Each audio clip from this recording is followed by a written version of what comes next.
Hey, little seeker, let me ask you something. Have you ever done something that didn't feel right, but you went along with it anyway? Maybe you took a trip you didn't even want to go on.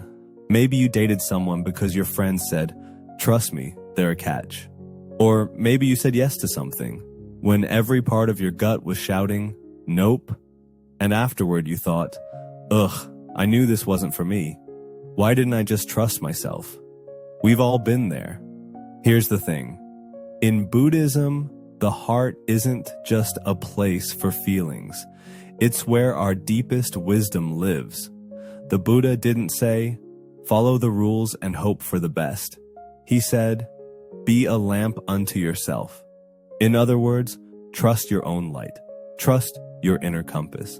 Because if you let everyone else steer, you'll end up lost on a road trip you never signed up for. Let me share a little story. There was a young monk. Let's call him Tenzin. He moved into a monastery high in the mountains. It was quiet, full of snow, and very beautiful. Every morning, all the monks gathered to chant for hours. But Tenzin, he didn't feel at peace chanting. He felt most at peace sitting alone, watching the snow fall in silence. When he told the others this, they scolded him. "You have to chant. This is tradition." But his teacher, the head monk, just smiled and said, "If watching the snow brings you peace, then that is your chant." Boom. Permission granted, and you know what? Tenzin went on to become a great teacher, not because he copied everyone else, but because he followed what was true for him. That's real Buddhism, not blind following, not people-pleasing, but asking yourself, is this right for me? And we've all got tools for that. Mindfulness, so you can notice when something feels off.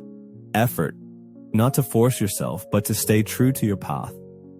When it's easier to just nod and smile. Faith, not in someone else's journey, but in your own compass. And wisdom, so you can tell the difference between your heart's voice and your ego's noise. Even the Buddha said, "Don't believe something just because a teacher tells you. Test it for yourself. If it truly helps, then live it." That's empowerment. Think about it. These days, everybody has advice. Your mom, your boss, your cousin's TikTok, even your horoscope is chiming in. But truth doesn't shout, it whispers. And if you're too busy pleasing people, you'll never hear it. So let me ask you, where in your life are you ignoring your gut just to keep others happy? Where are you saying yes when your whole being wants to say no? You don't have to flip your life upside down today. Just take one small step toward your truth. Say no when you mean no. Say yes when it lights you up. And if it's not a heck yes, it's a gentle not for me. Follow your heart, not the group chat. Because when you listen to your inner voice, even the hard path feels worth it. And here's the bonus. When you follow your truth, you just might inspire someone else to listen to theirs. Thanks for floating by, little seeker.